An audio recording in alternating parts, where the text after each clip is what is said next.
Voltamos para o segundo bloco do programa de hoje, que discute os reflexos do fim da lei de imprensa nas decisões judiciais e no trabalho dos jornalistas.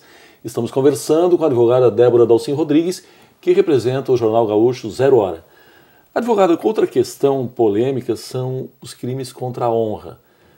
Pela lei de imprensa, no caso de calúnia, por exemplo, o jornalista acusado ele não poderia se valer da exceção da verdade, ou seja, da prova de que a notícia era verdadeira, para algumas autoridades públicas, como o presidente da República, ministros do Supremo Tribunal Federal, presidente do Senado.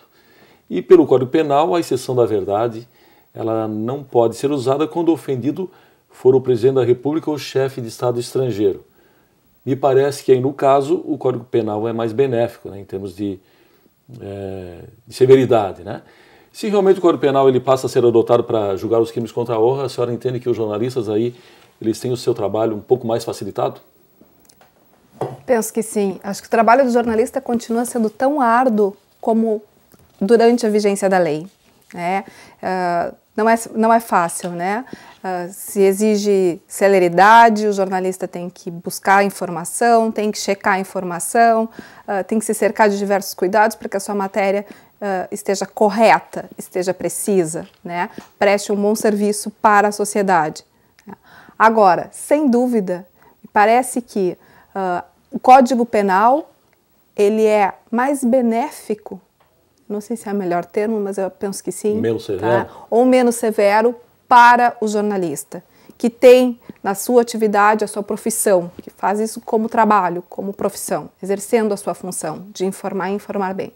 Se a gente olhar a punição dos crimes contra a honra no Código Penal, as penas impostas são menores do que as que eram previstas na lei de imprensa. Não podemos esquecer nunca que a lei de imprensa era de 67, um regime de exceção. Complicado. Um período extremamente complicado da história do Brasil.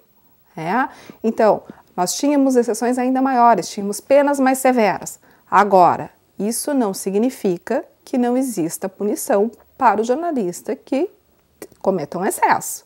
Os crimes contra a honra, seja de calúnia, seja difamação ou injúria, estão previstos sim no Código Penal, que se aplica também aos jornalistas, agora que não temos mais a lei de imprensa. Tá certo, uma emissora de TV, ela foi condenada a divulgar o direito de resposta de um promotor. Aí a emissora recorreu dizendo que não cabe o cumprimento da ordem, já que a lei de imprensa foi abolida. Como aplicar, no caso, o direito de resposta sem o detalhamento que se tinha na lei de imprensa? Vanderlei, o artigo 5º da Constituição, lá no inciso 5º, ele diz que caberá o direito de resposta proporcional ao agravo. Então, a previsão constitucional do direito de resposta continua existindo. Ela está na nossa Carta Constitucional, a nossa lei maior do país. Está previsto direito de resposta proporcional ao agravo. O que me preocupa um pouco em relação ao direito de resposta foi publicada uma notícia em um jornal, foi divulgada uma notícia numa emissora de televisão ou numa emissora de rádio. E alguém se sentindo ofendido, ajuiza na justiça uma ação indenizatória com um pedido de antecipação de tutela para que seja concedido o direito de resposta. O que me preocupa aqui?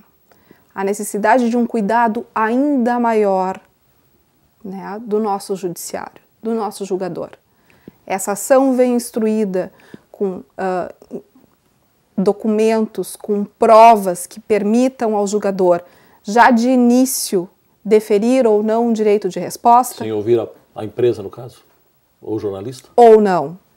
Porque a gente não pode esquecer também de outras garantias, de outros princípios constitucionais, o do contraditório, o da ampla defesa, o do devido processo legal. Certo. Então, é que preciso ter cuidado, é preciso olhar, veio instruída com documentos que permitem ao julgador deferir já essa antecipação de tutela ou não, com direito de resposta, muito bem. Ou senão, por que não designaram uma audiência? Uma audiência de justificação, quem sabe? Mas isso previsto acaba no demorando, Código de né? Processo. Não, essas audiências, em outros casos, por exemplo, se a gente pensar numa ação possessória, elas são marcadas e é muito célere. O judiciário tem condições de fazer isso. Teria que ser, né, pelo menos no caso. Porque eu fico me perguntando o seguinte, como fica o veículo de comunicação se um juiz determina que se publique um direito de resposta, como antecipação de tutela, e 3 anos depois, quando aquele processo, aquela ação indenizatória é concluída, se chega à conclusão, se mesmo o julgador conclui que a ação tem que ser julgada improcedente, que a matéria estava correta, que aquela reportagem não tinha nenhum erro. Certo.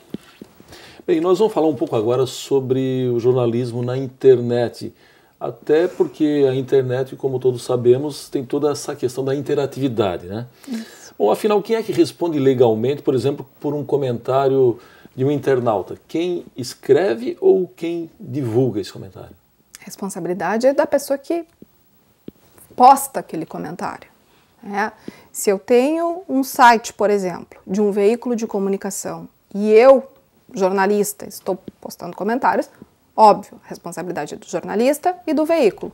Agora, se eu abro um espaço para que as pessoas comentem, as pessoas se identificam, elas respondem diretamente pelas informações ou pelas afirmações que fizerem. Não me parece justo com o veículo puni-lo por uma informação prestada por alguém. O veículo tem que ser punido, se for o caso, pelas informações dos seus jornalistas ou pelas matérias que tiverem ali, ou mesmo pelas opiniões que os seus colunistas apresentarem, caso seja o caso. Advogada Débora, a questão do jornalismo investigativo, por exemplo, a senhora acha que com o fim da lei da imprensa, o jornalista ele precisa tomar algum cuidado a mais? Vanderlei, os cuidados têm que ser os mesmos que deviam ser adotados antes, né? Independente de termos uma lei de imprensa ou não, o jornalista precisa ser diligente, né, no exercício da sua atividade profissional sempre. Até porque, no caso, a situação não ficou pior em tese, né? Não. Acho que houve um grande avanço para a liberdade de imprensa, para a sociedade de uma forma geral, né? Mas isso faz com que o profissional tenha de se comprometer cada vez mais com a informação precisa. O bom jornalista faz isso sempre. Tá certo, nós precisamos chamar mais um rápido intervalo, nós voltamos em seguida. É só 1 minuto.